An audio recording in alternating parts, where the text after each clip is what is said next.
Maintenant, voilà, nous pouvons passer aux interventions individuelles. Madame Bateau, enfin, question. Oui, non, je pense qu'il y a quand même un vrai sujet de transparence sur le total du préjudice subi depuis 2020 sur MaPrimeRénov'. Et ce serait bien, à défaut d'avoir les chiffres maintenant, que dans le rapport de la commission et pour la séance lundi, on soit plus éclairé. Sur le Parce que montant je précise, moi j'ai posé une question orale au gouvernement sur le sujet. On m'a répondu que c'était pas du tout 400 millions, que c'était 14 millions. Il y a un flou. Et j'imagine qu'on a les chiffres au moins pour l'année 2023. Tout à l'heure, on a entendu 10% aussi. Bon. Mais est-ce que vous avez des précisions ?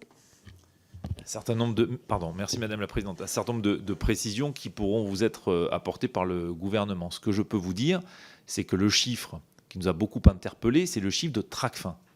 Le chiffre de Tracfin, c'est quoi ? Plus de 400 millions d'euros sont des déclarations de soupçons qui permettent de dire on considère qu'il y a des mouvements suspects sur des comptes pour un ensemble de 400 millions d'euros liés à MaPrimeRénov'. Ça ne veut pas nécessairement dire que c'est 400 millions d'euros de fraude sur une année donnée. Donc ça, il faudra se rapprocher de l'ANA. Mais je reviens sur une des dispositions de la proposition de loi qui va nous aider. Aujourd'hui, par exemple, Tracfin ne peut pas transmettre ses déclarations de soupçons directement à l'ANA, parce que la loi ne l'y autorise pas. Et donc, dans une des dispositions, notamment à l'article 2, permettra demain d'aller beaucoup plus vite. Vous avez une déclaration de soupçon de Tracfin, vous donnez ça à l'ANA, qui peut suspendre immédiatement le temps de faire les vérifications. Donc je ne réponds pas complètement, Madame la députée, à votre question sur les montants précis de fraude par aide. Ce sont d'abord des chiffres qui ne sont pas connus. Nous avons auditionné, par exemple, avant-hier, le président de l'Agence des services de paiement, et je lui ai demandé par dispositif quel était le montant des fraudes. Je vous donne un chiffre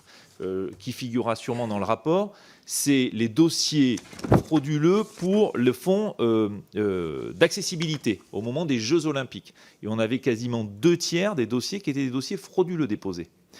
Vous savez qu'il y a il y a eu un certain nombre de fraudes aux aides vélo, par exemple, sur le bonus. Donc, mais je n'ai pas, à ce stade, et je n'ai pas obtenu une vision précise par dispositif de montant des fraudes constatées.